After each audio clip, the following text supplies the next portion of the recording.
welcome. What a pleasure to finally meet you and ask some questions that I've always wanted to ask. Thank you so much Oh, for my being here. pleasure. Thank you so much for having me. It's my pleasure. Absolutely. I know that you're currently in Singapore, where it's a little past 8 a.m. at this point. So, how are you feeling and did you sleep well? Oh, I'm feeling great. Yeah, I slept very well. Yeah, things are good. How about with you? It's good. It's 5 p.m. here in San Francisco. So, I'm inside this podcast room with a lot of lights on me. So, it's great. You look great. Thank you. Um, to start off, I know that you spent 5 years working on your second book, Indistractable, before publishing it. And based on the timeline that I've seen of your life, you began working on it right after Hooked was published, because Hooked was published in 2013 and you began this in 2014. So I'm curious, do you remember the moment you had the idea for a book like Indistractable? Did it happen right after Hooked or even when you were working on Hooked? I do remember the exact moment. It was a moment where I really had to reconsider my own relationship with distraction. It was a moment where I had this afternoon planned with my daughter, and we just had some, quality daddy-daughter time. And I remember we had this activity book of different things that dads and daughters could do together. And one of the activities in the book was to ask each other this question, that if you could have any superpower, what superpower would you want? And I remember that question verbatim, but I can't tell you what my daughter said because in that moment, for whatever reason, I started checking my device. And before I knew it, by the time I had looked up, she left the room because she was getting the message that I was clearly sending, that whatever was on my phone was more important than she was. And I realized that I had blown it. And if I'm really honest with you, it wasn't just with my daughter. It would happen when I was at work and I would sit down at my desk and I'd say, oh, I'm going to work on that big project. And yet 30, 45 minutes later, maybe an hour, I'm working on checking email or Slack channels or everything but that thing I said I was going to do. It would happen when I said, oh, today I'm definitely going to exercise and I'm definitely going to eat right. And I didn't, and I wouldn't. And so that's why if you ask me today, what superpower I would most want, it's the power to be indistractable, because I think that this skill is the skill of the century. There is no aspect of your life. Think of one aspect of your life that does not require you to be able to control your attention, right? That controlling your attention is truly how you choose your life, whether it's your physical health, your mental health, your relationships, your job. All of these things require you to be able to control your attention. And so that's why becoming indistractable is the macro skill. You want to read more books, you have to be able to be indistractable. You want to exercise, you want to eat right, you have to be indistractable. You want to have great relationships with the people in your life, you have to be indistractable. So this is the macro skill that we need to build in ourselves in order to be able to achieve all the different facets and aspects of our life that are important. So in your term, you said this phrase that is the skill of the century. You mean the 21st century? That is the skill that you wish every single person out there has. I think it's the skill that's going to differentiate people. That I think that there's a real bifurcation right now between people who allow their time and attention to be manipulated by others, Mhm. whether it's the news media, whether it's social media, whether it's your boss, your kids, a million different things are pulling you in a million different directions. And those people will continue to be distractible. However, the other type of person is the person who says, no, no, no, no, no. I decide how I will spend my time and attention. I decide how I will spend my life because I am indistractable. I have these skills to be able to choose for myself. And so I really did write the book for me more than anyone else because I found Okay. I was incredibly distracted. And I knew that it was degrading so many different facets of my life. And so it was through this 5-year journey of really getting down deep into why we get distracted, the psychology of distraction, Mhm. and what we can do about it in a tech positive way. I write books not because I know the answer, but because I want to know the answer. And when I read all the other books on the topic, they all basically said the same thing. Stop using technology, right? Like technology is the problem. And it's not true because even when I got rid of my technology, I got a flip phone because it had no apps. I got a word processor with no internet connection. And I would sit down on my desk and I'd say, okay, now I'm going to focus. Now I'm going to write. I'm not going to get distracted. Except you see, there's that book on the bookcase that I've been meaning to check out. I need to read that for a minute. Or, geez, my desk is such a mess. Let me clean up my desk real quick, or let me take out the trash. And I kept getting distracted. So distraction is an age-old problem. In fact, the Greek philosopher Plato talked about it 2,500 years ago. He called it akrasia, the tendency to do things against our better interest. So if people have been distracted for the past 2,500 years at least, it can't be caused by our technology. There has to be a deeper reason why we go off track. Absolutely. And I've seen many of your interviews where you make it clear that you are not anti-tech. And it's clear because we're using technology right now to do this. And so many people are watching this. And so the way you would describe Indistractable, or the term which you coined, which is not a term in the dictionary, is not yet. right, not yet, is essentially being aware of your distractions and taking control of how you spend your time. Or what is the definition you have for the word? Yeah, that's a great question. So it is a word I made up, so I get to define it any way I want. So becoming indistractable doesn't mean you never get distracted. I still get distracted from time to time, but here's the difference. A distractible person keeps getting distracted by the same things again and again. Paulo Coelho had a wonderful quote. He said, "A mistake repeated more than once is a decision." A mistake repeated more than once is a decision. How many of us go through life getting distracted by the same thing again and again, right? Social media, you distracted me again. I skipped my workout again. I wasn't fully present with people again. How many times do we keep making the same mistake before we say enough? We're going to do something about it.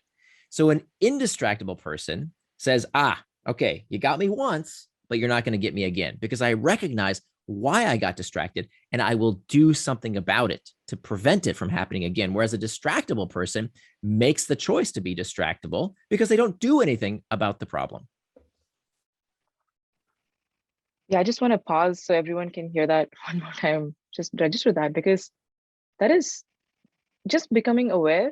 I've realized just in my own journey can change so many things, because that is the first inflection point to a lot of downstream effects. Just knowing that you're getting distracted by all these different triggers around you. Yeah. And I think it's important maybe to define real quick what that term even means, because it's really important to understand what is distraction. It's not a term I really understood. I thought I did, but I didn't really understand it. And when I first started this deep dive into this topic, I really wanted to make sure I got the word right. And so I looked into the etymology of the word, and a great way to understand what a term means is to ask yourself whether you know the antonym. Do you know the opposite of that term? So when you ask most people, what's the opposite of distraction? They'll tell you, well, it's focus, isn't it? I don't want to be distracted. I want to be focused, right? Those are opposites. No, they're not. The opposite of distraction is not focus. If you look at the origin of the word, the opposite of distraction is traction. We have traction and we have distraction. Traction and distraction. They both come from the same Latin root, trahare, which means to pull. And you'll notice that both words end in the same 6 letters, A-C-T-I-O-N, that spells action, reminding us that traction and distraction is not something that happens to us. It is an action we take. So traction, by definition, is any action that pulls you towards what you said you were going to do, things you do with intent, things that move you closer to your values and help you become the kind of person you want to become. The opposite of traction, of course, is distraction. Distraction is any action that pulls you further away from what you said you were going to do, further away from your plans, further away from your values and becoming the person you want to become. So this isn't just semantics. This is super important, because I would argue that any action can be traction or distraction. Let me give you an example.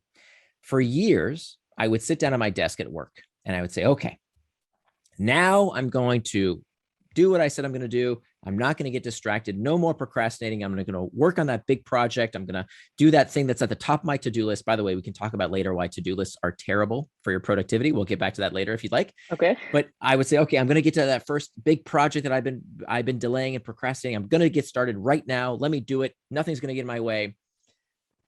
But first, let me check some email, right?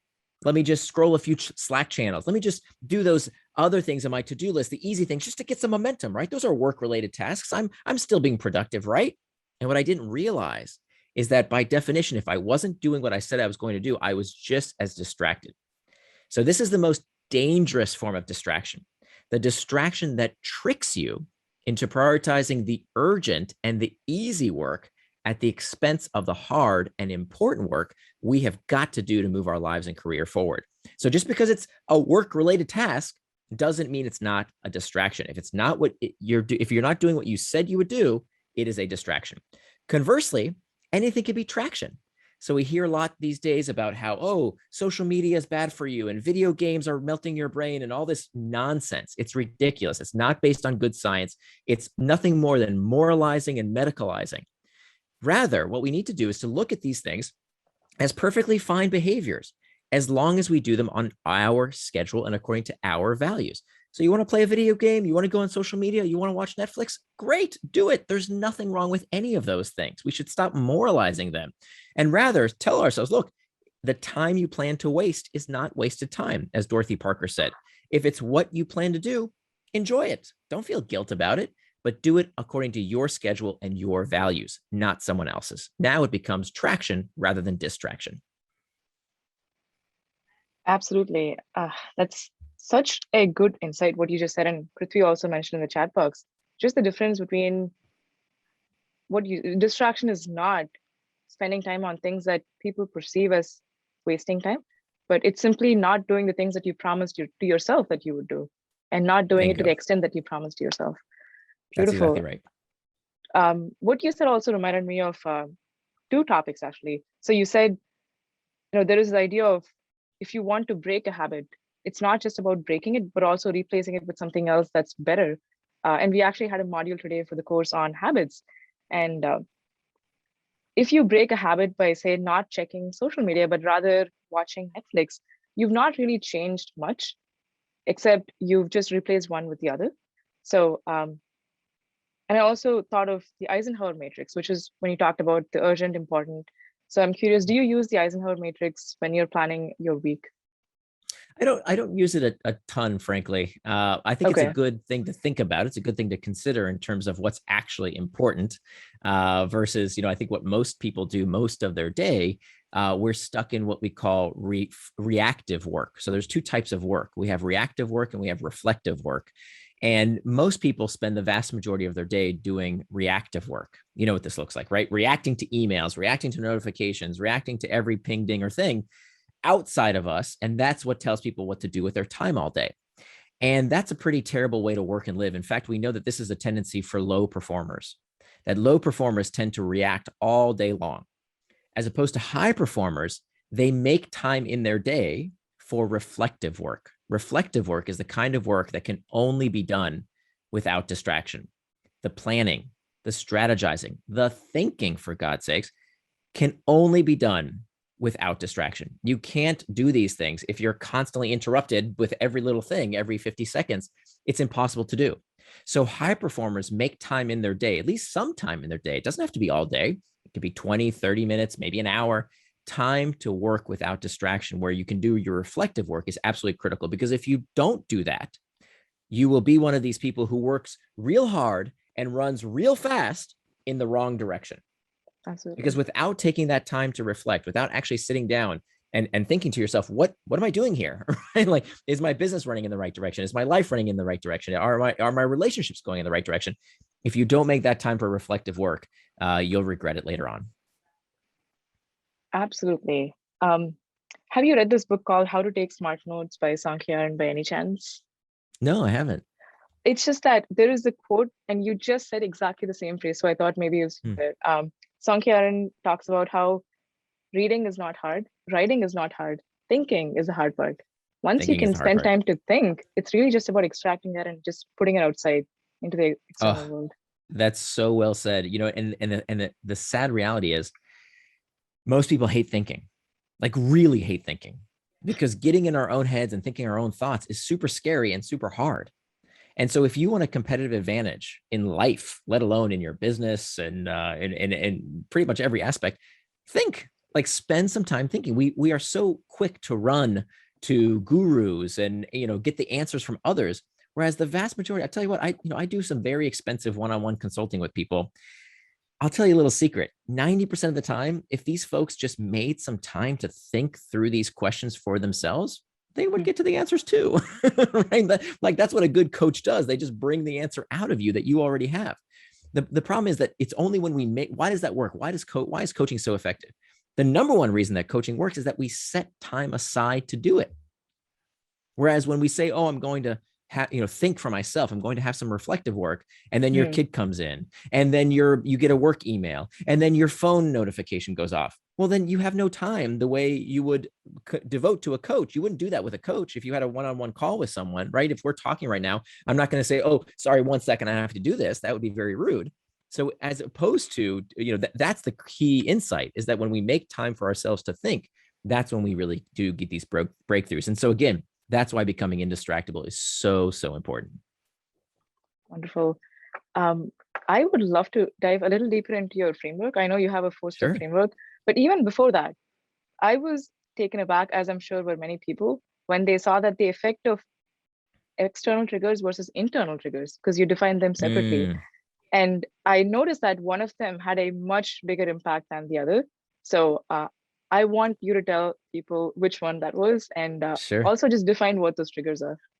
Absolutely. Okay. So now in our mind's eye, we can see these two arrows, right? Imagine one arrow to the right and one to the left. One is traction, one is distraction, right? We talked about those two. Now, I want you to think of two arrows pointing to the midpoint. Okay. They represent external triggers and internal triggers. External triggers are the usual suspects. These are all the pings, dings, and rings, everything in our outside environment that can lead us towards traction or distraction. This is what we tend to blame.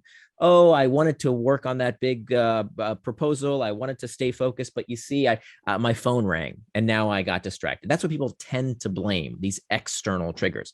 But studies find that they are only the cause of 10% of our distractions. 10%.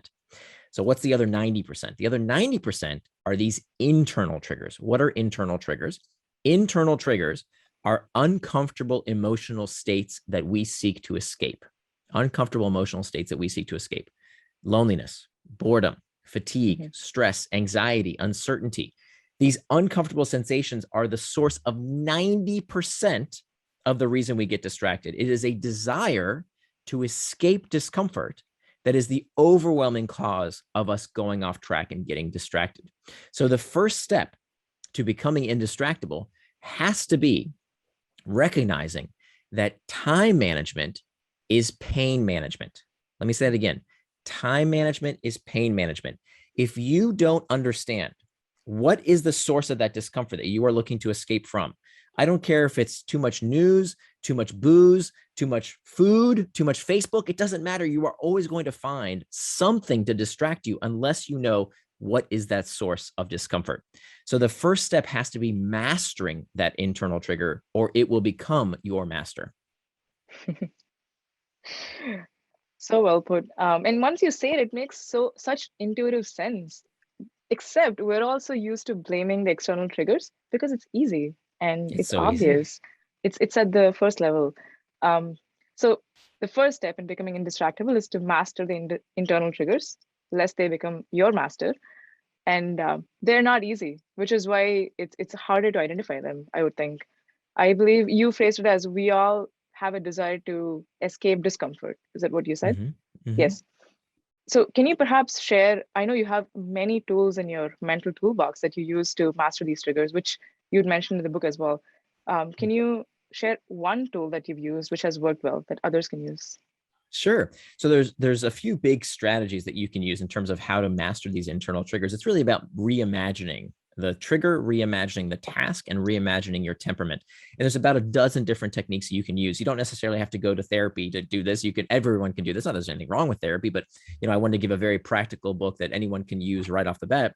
So there's literally dozens of different techniques. And the idea here is to find the ones that work for you so that you have these arrows in your quiver that you're ready to go whenever you feel that discomfort, whenever you feel anxious, stressed, lonely, bored. Instead of reaching for your phone, instead of taking a drink, instead of turning on the TV and escaping that discomfort, what will you do instead?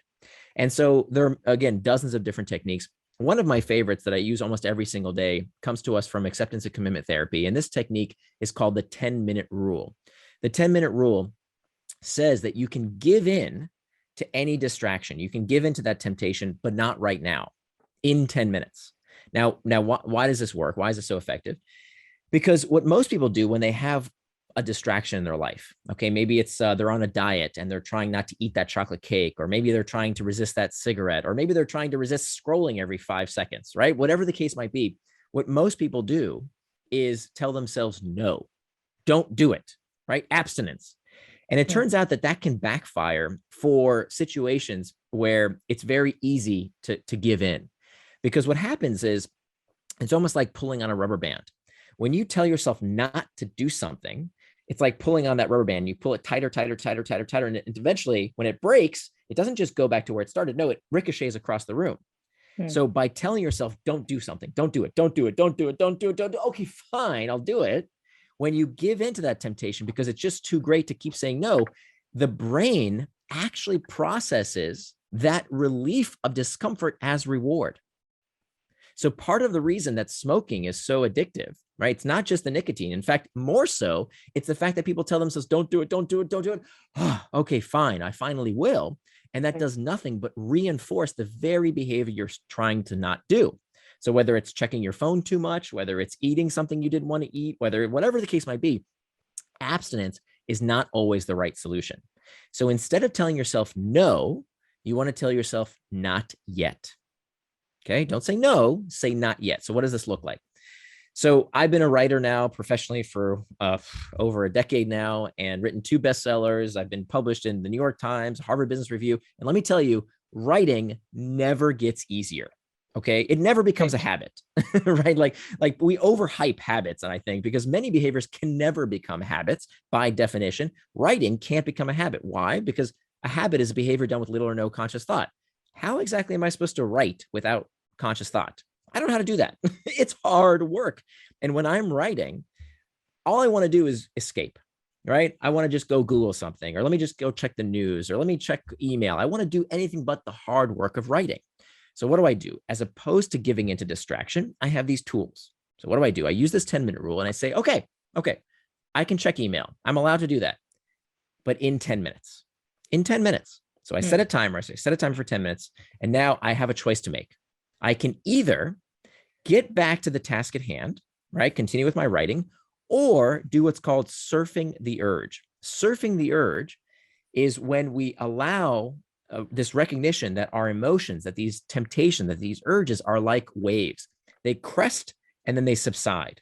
So if you can just ride out that sensation, sometimes I'll do a bit of self-compassionate talk, right? I'll just sit for a second, close my eyes, and I teach you this little script that you can use for what do you say to yourself while you're surfing the urge, so that you give yourself the time to let those temptations, those urges come and go. And what you will find is that 9 times out of 10, by the time those 10 minutes are up, you won't even desire that thing anymore, right? You'll be back at the task at hand. Very, very effective technique. And the idea here is that the 10-minute rule then turns into the 12-minute rule and the 15-minute rule. So you're teaching yourself that, wait a minute, I can do this, right? This is not impossible. I absolutely have the ability to sustain my attention for longer periods of time. So over the years, as you've done this, has it changed from 10 minutes to say 30 minutes now? Do you still do the 10-minute rule? Yeah, absolutely. So I book an hour and a half for my writing time. And when it doesn't always happen. Like it happens, I would say, less frequently. And it happens more so when I'm working on something really hard, right? Like when I'm stuck and I don't know if this article is going to be any good. And is this research really good? And what are people going to think about this article? And I don't know if this is anything new to say. Like it's when those internal triggers start bubbling up, right, that distraction rears its ugly head, that you get more tempted to want to just escape that discomfort. So it's important to recognize, okay, how do I reframe this? How do I reimagine this trigger? And so instead of telling myself what I used to say, which was, oh, if I was a real writer, then I wouldn't feel these things, right? This is supposed to be easy. Why can't I just get into the writing habit if I was a real author? And instead I did away with all that negative self-talk. And I realized that I can reframe the internal trigger. And I say to myself now, actually, you know what? The fact that this is hard is a good thing, because that means that this is a rare skill, right? That other people aren't willing to put in the work. And so that's a good thing. And so the reason it's hard is because this is important to me and I want to get this right. So it's really about reimagining those internal triggers in a way that serves you as opposed to you serving them. I'm so glad you mentioned this self-talk component, because I feel like a lot of people don't recognize this mental monologue. And I only recently began recognizing the way I talk to myself. And I think Sam Harris says that there is this duality principle of when you're talking to yourself in your head, it's you're the person who's talking and you're the person who's listening to your self-talk. So who are you talking to really? Yeah. And I feel like there's actually this third component. You're the one observing that as well. And I feel like if Mm, people can train this third component of just observing yourself talk to yourself, then you will recognize just how hard we are on ourselves and how we can be more kind to ourselves as well. very true. Very true. And I think we place way too much importance on that voice in our heads, that somehow we think that that these fleeting thoughts, they are, that's my soul talking to me somehow, or that these impulses represent my deeper desires and my greater wishes, that there's something that I really want that's not being expressed with these thoughts. No, no, no. It's just noise. It's just chatter. It's like if you go to your car and you tuned in the car radio to random radio stations, you're going to get random noise and friction. That doesn't mean you're somehow tuning into the inner soul of your car. It's just noise, right? It's just static. And that's how we need to think about these impulses and urges in our mind. That if we put too much credence on these impulses and that inner chatter in our head, we that can lead us to guilt, that can lead us to shame, even for having thoughts we're not supposed to have, or for having impulses that we shouldn't have. And I think that's very self-destructive. That we need to realize that you do not have to believe everything you think. Okay, let me say that again. You do not have to believe Mm, everything you think. That it's up to you to decide which impulses, which urges you will act upon, and which you will put aside for later. amazing. And personally, I've also realized that just for me, walking away for a few minutes helps curb that surf of distraction, because as you said, it's just a surf. It goes away in a few minutes if you just let it Right. rest there for a while. Um, But I and will once, warn you, sorry to interrupt. of course, Be careful. Be careful with that. okay. Because what I used to do, and this is embarrassing, but very autobiographical here, that I told you I wrote the book for me. I needed this stuff more than anyone. I would say, I'll come back to this later. Let me just go fold some laundry, or let me just go do this other thing that I've been meaning to do. And that, in fact, even though it was productive, Mm, became a distraction, I see. right? Even good things like meditating. Look, meditation for a lot of people can be an unhealthy addiction. And I don't use that word lightly. Mm, Some people go overboard, right? Any analgesic, anything that solves pain, and meditation can solve pain, can become addictive to some people. We probably know these people. You know that person who is way too into exercise. Well, exercise is very healthy. You know that person who is way into meditation, maybe too much. They're using it as an escape from reality. And so we want to be very careful. That's why it's so important to understand these internal triggers, and why it's even more important to decide in advance how we want to spend our time. If you want to spend 30, 45 minutes, an hour, 2 hours meditating, praying, painting, whatever, video games, nothing wrong with that. That's wonderful. But do mm. it with intent. Don't do it as an escape because you can't handle the present reality. Right. I feel like it all comes back to that idea of being intentional with your time, and also spending time to reflect back on the fact that were you intentional at the end of the week? Because I know you're a huge champion of the weekly review at the end of the week, Mm-hmm. and you also time block everything on your calendar, and I'm a huge champion for that as well. So, actually, do you still time block everything on your calendar? Yeah. So this is step 2 of becoming indistractable. So we talked Okay. about step 1 is mastering the internal triggers. Step 2 is making time for traction. So this is a really important lesson. You can't call something a distraction unless you know what it distracted you from. Let me say that again. You can't call something a distraction unless you know what it distracted you from. So many people that I've worked with over the years, and I myself used to do this, we keep a to-do list, but our calendar is blank. So when we say, oh, we got distracted, if you ask, well, what did you get distracted from? There's nothing on your calendar. Hmm. Right? How can you say you got distracted if there's just white space in your day, right? A meeting here and there. But what about all that empty space where you say, oh, that's where I'm going to be productive and do what I said I'm going to do? No, it doesn't work that way. If you don't plan your day, somebody's going to plan it for you. So we have to be intentional, but not just in the moment, but the day before. So what we have to do is to use this technique called time boxing, where we decide for ourselves based on our values, how we are going to spend our time. What are values? Values are attributes of the person you want to become. That's my definition of values, attributes of the person you want to become. So what we have to do is to ask ourselves, how would the person I want to become spend their time? And so I divide it into these 3 life domains of you, your relationships, and finally your work. And so what I propose is that we take some time. I do it once a week. It takes me 15 minutes every Sunday evening. And it's not so important to look at the week that passed, but more so the week ahead. How will I spend my week ahead in a way that I can become the person I want to become according to my values, not just talk a good game, right? How many of us say, oh, one of our values is to be healthy, but do you have time in your schedule for exercise and rest? Do you have time for personal growth and fulfillment? Is that in your schedule? We say, oh, my friends and my family, super important to me. I'll do anything for them. But do you have time for them on your schedule, or do you give them whatever scraps of bits of time are left over? Right? Reflective work, right? Do you say, oh, yeah, I'll have time to think sometime, or do you actually put it on your schedule? Such a simple technique, very science-based. This isn't just something I'm making up. This has been studied in thousands of peer-reviewed journal studies, that setting what's called an implementation intention, just planning out what you're going to do and when you're going to do it, has been shown to be an incredibly effective technique, way, way better than what most people do, which is using a to-do list to run their day. That's a recipe for disaster. I've been smiling so much because I saw the comment of one of my students on the chat box saying gardens. So in my course, Mind Like Water, I introduced this framework called the Life Garden Framework.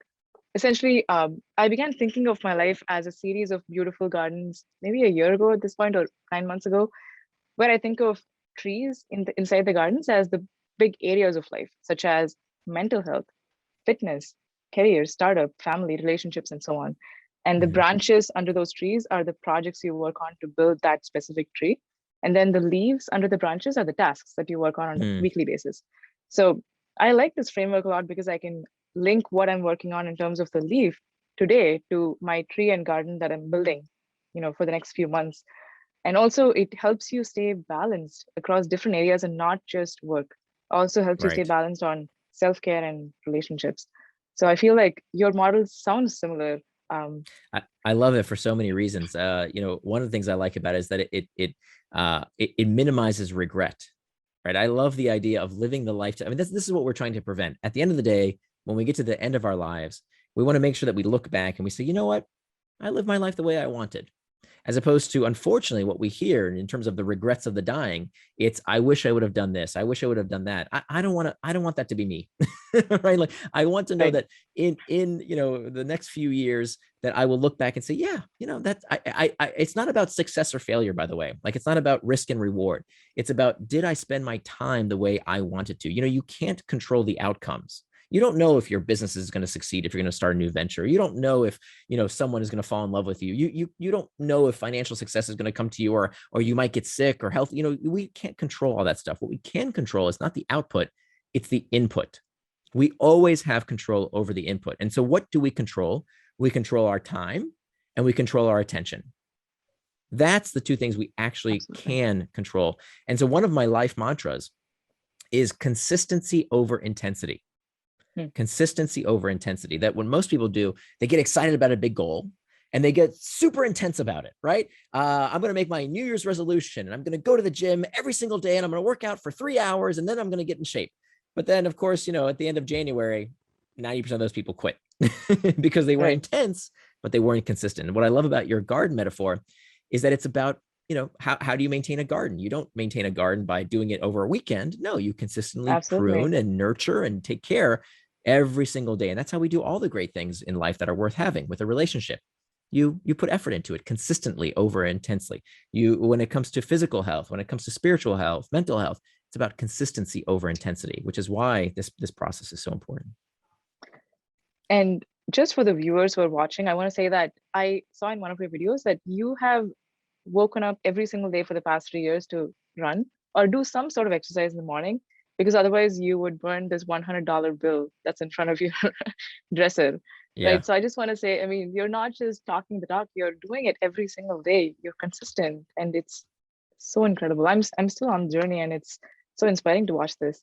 For the sake of time, I wanted to end with some rapid fire questions from my side and then open the floor for other people to ask questions.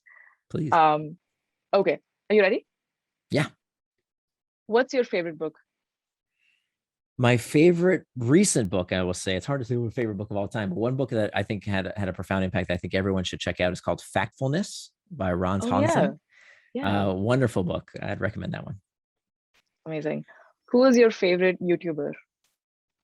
My favorite YouTuber. Ooh, that's a tough one. I'll I'll have to get back to you on that. I Okay, don't I don't watch know. a I ton of actually didn't know YouTube. if you watch YouTube. Right. I I thought do, so. but not super consistently. So I have to get back to you on that. I don't have like one person I follow.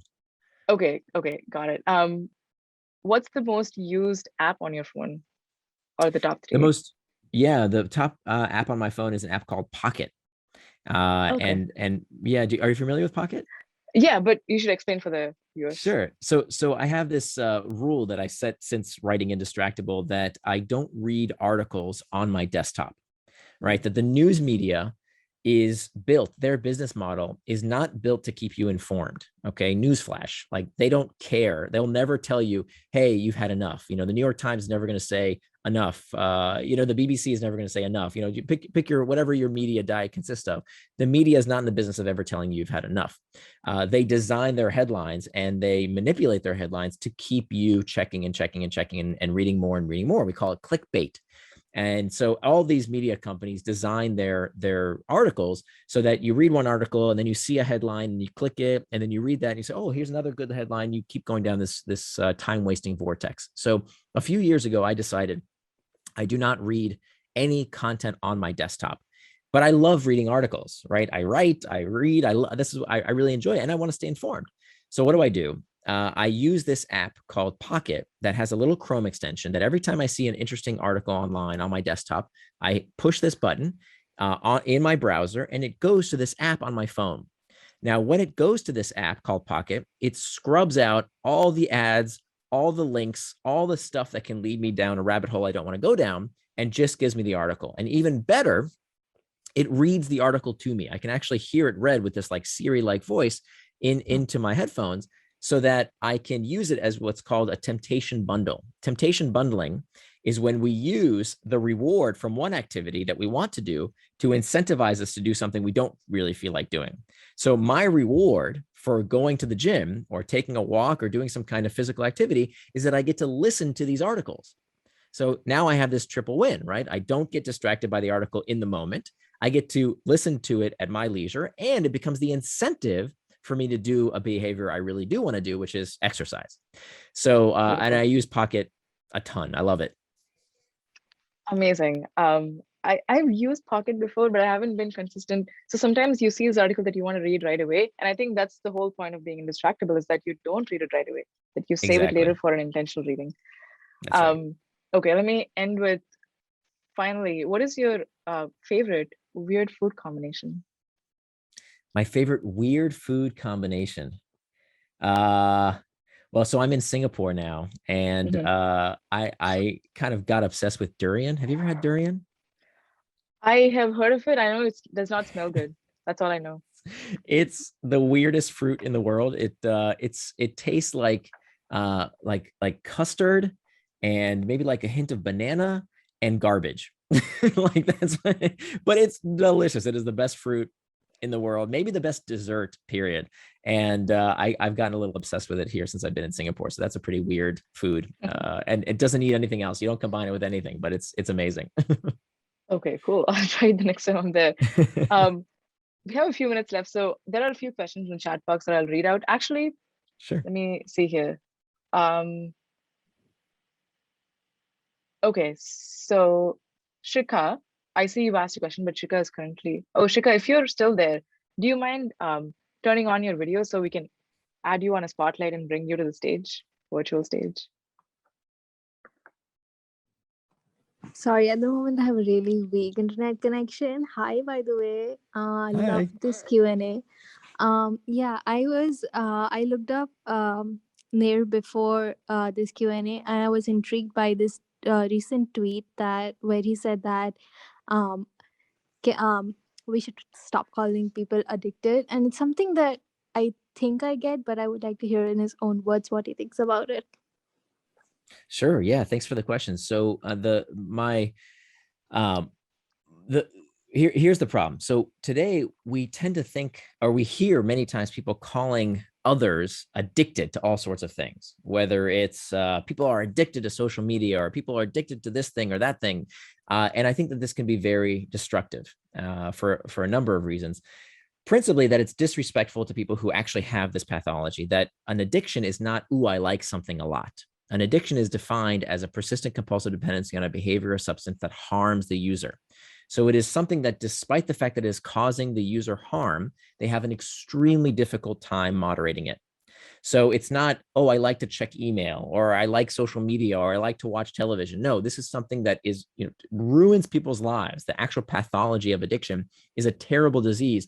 And we don't talk about it the same way we talk about Tourette's or obsessive compulsive disorder, or, all kinds of other terrible diseases. Somehow everyone's addicted, and we toss around this term all the time. So not only is it disrespectful to people who actually have the pathology, it's incredibly disempowering. So when you hear people say, oh, everyone's addicted to video games or social media or the internet or whatever, what they're basically saying is that these people don't have power. They don't have control. And so that's incredibly disempowering to you, the user, because what do people do when they feel helpless, when they feel like they're addicted, when they feel like there's a pusher, a dealer, somebody doing it to me? What do? Nothing, because now it's not my fault. Right? What can I do about it? I'm addicted, right? So by calling ourselves this, by thinking that somehow our brains are being hijacked when they're not, it's not an addiction for the vast majority of people. And we're talking 95% of the population. About 5% of the population we know has addictive tendencies on average, depending on the industry. So 95% of us, we're not addicted, we're distracted. And so, but we don't want to think that, right? That's not a very comfortable thing to think, because, well, if I'm not addicted and I'm just distracted, well, now I got to do something about it. That's no fun, right? Can't I just blame Zuckerberg? Can't I just blame somebody else for causing me to do this stuff? Well, the reality is that no, the vast majority, we are not addicted. We are simply distracted. But the good thing is we can do something about that. We can empower ourselves. We can take back control to make sure that we can hack back, as opposed to letting these technologies hack us. Absolutely. Right. Nir, I see a few more good questions, but you tell me on time check. Do you have a few more minutes? Yeah, please. Okay, great. So Yeah. one question that Rishi asked, Rishi, if you want to ask it yourself, you can unmute yourself and go ahead. Hi, Nir. I'm in the car. Hi, Rishi. Hi. I actually emailed you a really long time ago to chat, so this is like a huge honor. Oh, my pleasure. Thank you. Thank you so much. No, I had a question, which was, so whenever you have a task that you're doing that goes over the allotted time you had set for that task the day before, how do you handle that? Like, what do you do? Yeah, really good question, Rishi. So this is a very common concern. Here's what I want you to do. It's not about finishing the task. It's not about finishing the task. This is why to-do lists suck. Okay. To-do lists are all about checking off cute little boxes to make you feel like you're being productive. But the problem with these, with to-do lists, is that there's no constraint, right? You can always add more stuff to your to-do list. And so what happens is that if you get to the end of your day, this is what I used to experience. I used to be a to-do list devotee. At the end of the day, you come home from work and you still look at this to-do list and you say, wait a minute, I worked real hard all day and I still have a million things to do, right? So what does that do to your psyche if day after day you look at that to-do list and there's still things you haven't finished? Well, you start thinking, I'm no good at time management, right? I must have a short attention span. There must be something wrong with me. There's nothing wrong with you. It's that this stupid technique of running your life on a to-do list doesn't work because it doesn't have constraints. You can always add more to it, as opposed to a time box calendar forces you to have constraints, because all of us only have 24 hours in a day. So by planning out the day before or the week before what your day is going to look like and making these time boxes, you are making sure that you're forcing trade-offs. How much time do I want to spend with my kids? How much time do I want to spend doing reflective work? How much time do I need to spend doing reactive work? Whatever the case might be, you're making those trade-offs.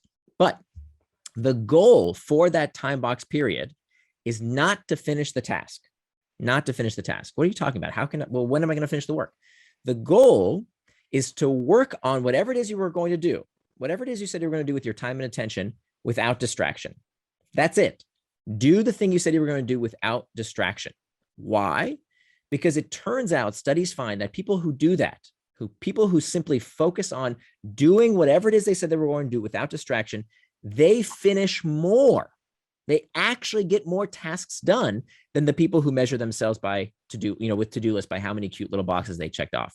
Because again, consistency over intensity. But what happens if you don't finish? Well, you don't keep working on the task. That defeats the whole purpose. What you do is the next day you reprioritize and you say, okay, well, this task last time I needed to do XYZ, but at this pace, I'm not going to finish in time. I'm not going to make that deadline. Okay, okay, so I'm going to give it a little bit more time or a little less time to something else. And so now I'm learning from this process. Again, one of the reasons that running your life on a to-do list is so terrible is that there's no feedback loop. There's no learning from that process, which is why most of us live by what's called the planning fallacy, that on average, a task takes people, studies have found this, 3 times longer than they expect, because there's no learning process, right? We say, oh, I'm going to finish this task and I'm going to work on it until it's done. Well, last time, did it take me an hour, 2 hours, 3 hours? I don't know. Whereas with a time box calendar, now I learn. I say, okay, I was working on this blog post. It needs to be 1,000 words and I only got through 500. Okay, well, next time I'm going to allot more time for that. So now it becomes an iterative process. We learn from how long things take us and we can make adjustments accordingly. But you don't want to do that in the day. You don't want to make adjustments the day of. You want to do it for the next day. So it's done with intent.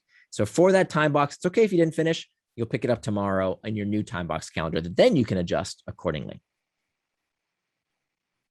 Thank you so much. Pleasure. Sure. Absolutely. I just wanted to say that, one of the experiments we tried in the course is I asked everyone to time box their calendar because many people were new to this concept. And one of the requirements I told everyone is in the planner we built on Notion, add a column for planned hours versus actual hours so you can reflect on what's happening, like where are you spending more time? And it's okay if you spend more time, but just know what's happening. I think just awareness starts the path. Absolutely.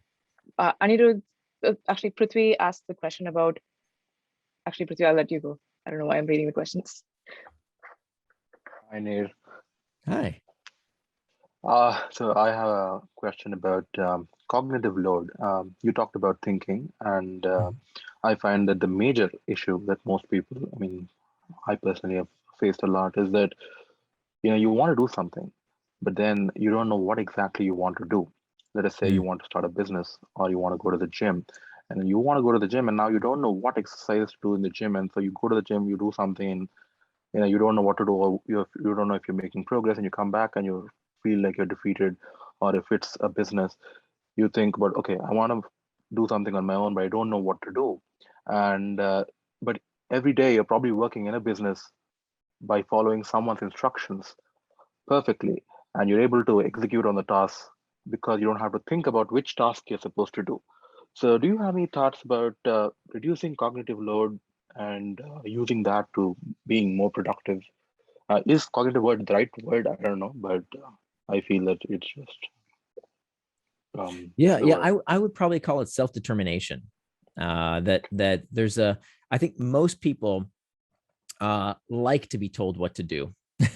That we kind of want in a weird way, even though we want freedom, we want agency. At the end of the day, thinking is really hard work. And so we like, in a way, in a sick way, we like it that our phones constantly tell us what to do and what to think and where to go and what to do, because it's easier than thinking for ourselves.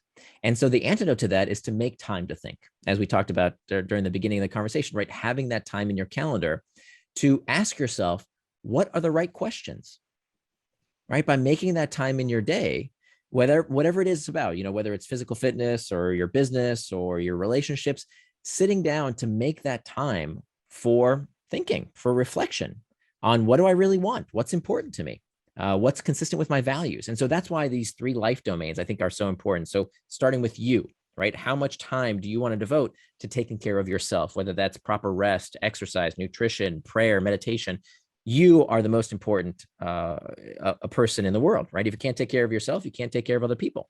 So you've got to take care of yourself first, and putting the time in your schedule, in your calendar, time box it to take care of yourself.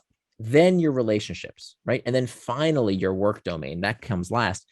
And so making that time to think through these questions for yourself. One technique that I use that helps quite a bit is writing things out, right? So for me, writing is how I learn. It's how I process information. So literally, like, just having a conversation with myself on the page has been a very, very effective tool to work through all the clutter and the noise and help me systematize and organize these thoughts so I can get to some kind of conclusion. Okay, thank you so much. Sure. All right.